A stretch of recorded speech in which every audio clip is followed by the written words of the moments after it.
جی بچوں، تو حمد کا دوسرا حصہ یہ پری فرسٹ ایئر کے لیے ہے اور سینئر فرسٹ ایئر بھی اسے استفادہ کر سکتے ہیں۔ تو ہے خلوت میں، تو ہے جلوت میں، کہیں پنہا کہیں عیاں ہے تو۔ خلوت کا مطلب ہے تنہائی، اسی سے ہے خلیل۔ خلیل اس دوست کو کہتے ہیں جس سے آپ تنہائی میں بات کر سکتے ہوں، اپنے راز اس کے ساتھ شیئر کر سکتے ہوں۔ خلوت کا مطلب تنہائی، اور جلوت جلوہ سے ہے، یعنی بالکل سامنے آنا، یہ جلوہ ہے، اور خلوت یعنی تنہائی۔ تو ہے خلوت میں، تو ہے جلوت میں۔ اللہ تعالیٰ کی ذات انسان کے دلوں کے اندر چھپی ہوئی باتیں وہ جانتی ہے، کیوں نہ ہو، ایسا کیوں نہ ہو، کیونکہ جو خالق ہے اسے کوئی بھی شے پوشیدہ نہیں ہوتی۔ تو ہے خلوت میں، تو ہے جلوت میں۔ تنہائی میں ہوں تو پھر بھی وہاں تو ہے، اگر محفل میں ہوں پھر بھی وہاں تو ہے۔ کہیں پنہا کہیں عیاں ہے تو۔ پنہان پوشیدہ کو کہتے ہیں، فارسی زبان کا لفظ ہے، اس کا مطلب ہے پوشیدہ۔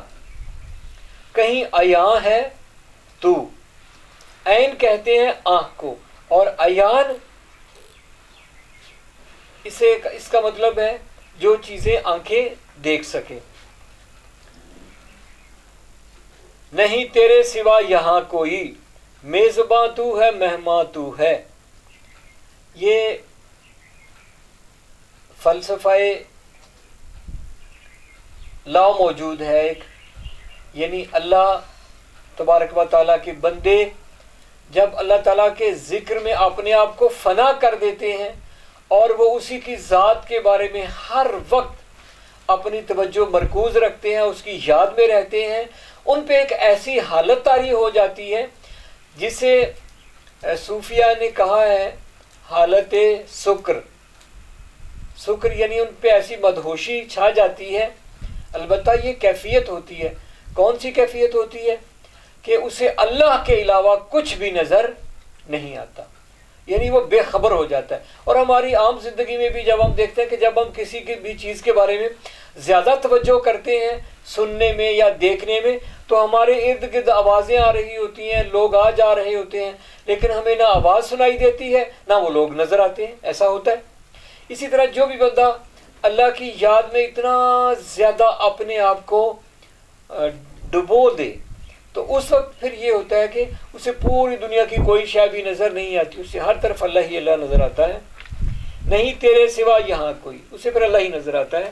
میزباں تو ہے مہمان تو ہے، اس کا مطلب ہے کہ پروردگار مخلوق کو پیدا کر کے انہیں تمام نعمتیں دینے والا بھی تو ہے، اور حقیقتاً صرف تیری ذات ہی وجود رکھتی ہے، باقی لوگ تیری وجہ سے ہیں۔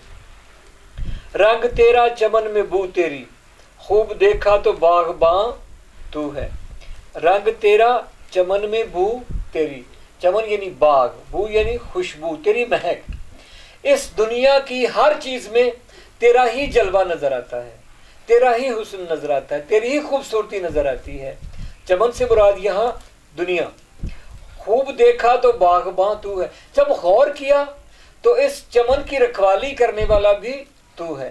جیسے سورہ مبارکہ البقرہ کی مشہور آیہ مبارکہ ہے، آیت الکرسی اس کے آخر میں ہے کہ وَلَا يَعُودُهُ حِفْظُهُمَا وَهُوَ الْعَلِيُّ الْعَظِيمُ، یعنی اللہ زمین و آسمان کی حفاظت سے تھکتا نہیں ہے، وہ علی ہے، وہ عظیم ہے، وہ بلند ہے اور بہت بڑی شان والا ہے۔ تو اس کا مطلب یہ ہوا کہ پروردگار یہ چمن یعنی یہ دنیا پیدا بھی تو نے ہی کی ہے، اس کی حفاظت کرنے والا بھی تو ہے۔ لیکن اس پہ یہ راز کس پہ کھلے گا؟ جو اچھی طرح سے غور کرے گا۔ محرم راز تو بہت ہے امیر، جس کو کہتے ہیں رازداں تو ہے۔ محرم راز یعنی وہ لوگ کہ جنہیں کوئی نہ کوئی راز بتایا جا سکے، جن کے ساتھ بہت اچھا تعلق ہو۔ انسان پھر بھی انسان ہے، کہیں نہ کہیں یہ خدشہ موجود رہتا ہے کہ جو راز کی بات میں نے فلاں سے کی ہے، کہیں ایسا نہ ہو وہ خوشی میں یا غم میں، شدید غم میں بندہ راز کو ظاہر کرتا ہے یا شدید خوشی میں۔ اور بہت کم لوگ ایسے ہیں کہ جو رازوں کے بارے میں امانت دار ثابت ہوتے ہیں، تو وہ آخری نتیجہ امیر منائی یہی دیتے ہیں کہ بہترین رازدار صرف اللہ کی ذات ہے، لہذا اسی کو اپنا رازدار قرار دیں۔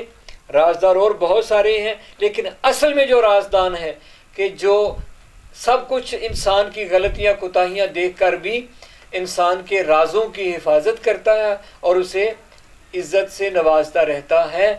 انشاءاللہ دوسری جو اگلی نظم ہے وہ اگلے لیکچر میں۔ اللہ حافظ۔